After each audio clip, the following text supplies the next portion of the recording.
Alright, hi everybody, it's me. Man, I got the corona cut here and, my bald head.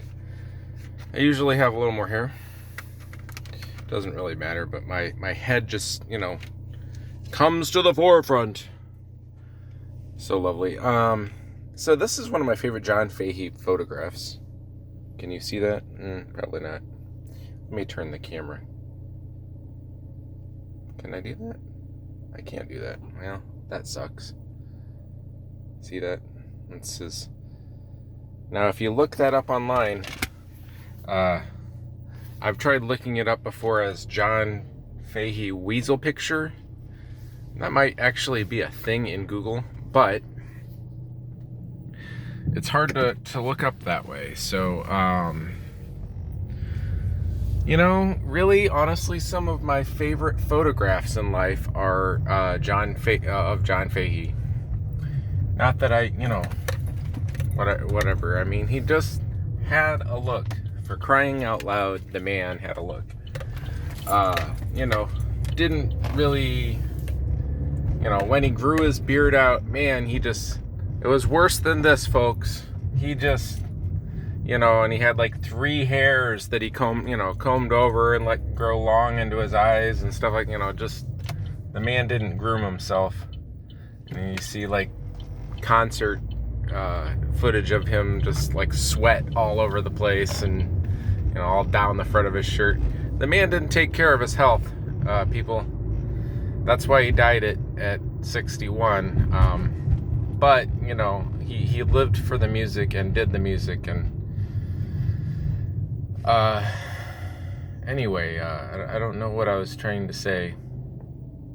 Oh yeah, so I know there's another photograph out there of him with a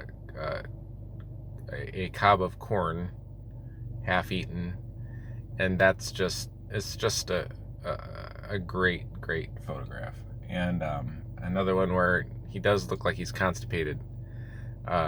It's just a look on his face, and it's a hilarious picture. Anyway, those are the 3 that come to mind, but I know there are more. Yeah. So, I wanted to give a little,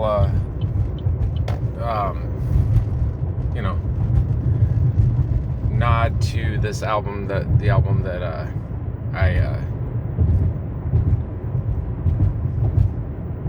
showed you that pic. That's the actual on the vinyl. That's the back photo of the best of John Fahey. I believe it's volume 1, and it's from 1959 to 1977. Now, volume 2 is also great. I've listened to that online before, and those are both great introductory discs if you're just getting into the man. I think this one's like 70, like almost 80 minutes long. And, he put out a ton of stuff. So, he had some years where he wasn't as prolific. And certainly, if you are a diehard Fahey fan, then, his later period, you'll try to get into it. And I say try because if you're just into his music for the acoustic guitar, then you probably won't like his later period much. Now, his last posthumous album,